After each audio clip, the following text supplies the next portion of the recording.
Hello my dear friends, today I'm gonna show you how you can interact with your SQLite database.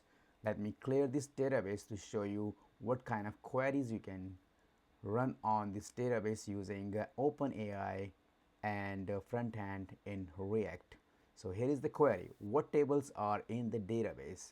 I click on it and I send the query request, and you can see the result on the right side. There are products table, customer table, employee table, and so on. I will clear it and show you another query. How many rows are in each table? So you can do the same and you will see the result and the query on the right side. As you can see, all the tables, this is the query generated, and here you can see the product has 77 rows, customer has 97 rows. And let me ask something else. uh, you can type your query right here in the chat console and you can ask any query. So I'm asking top 5 customers who bought most product. Here I send the request and you will see the result on the right panel.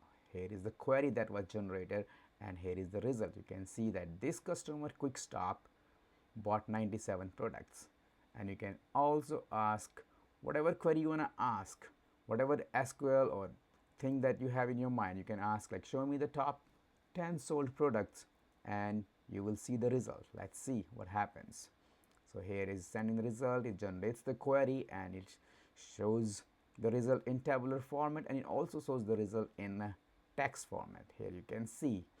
So this is how it works, and this is the project that I built and I want to show you, and you can learn from it, and you can advance it, you can make it so that you could use it.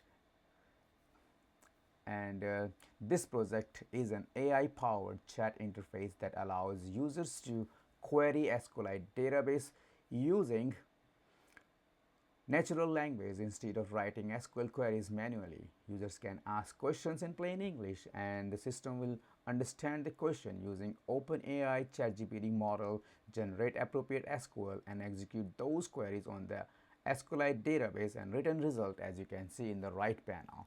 As this happens, and we will talk about the architecture, the backend and the front end in the next video.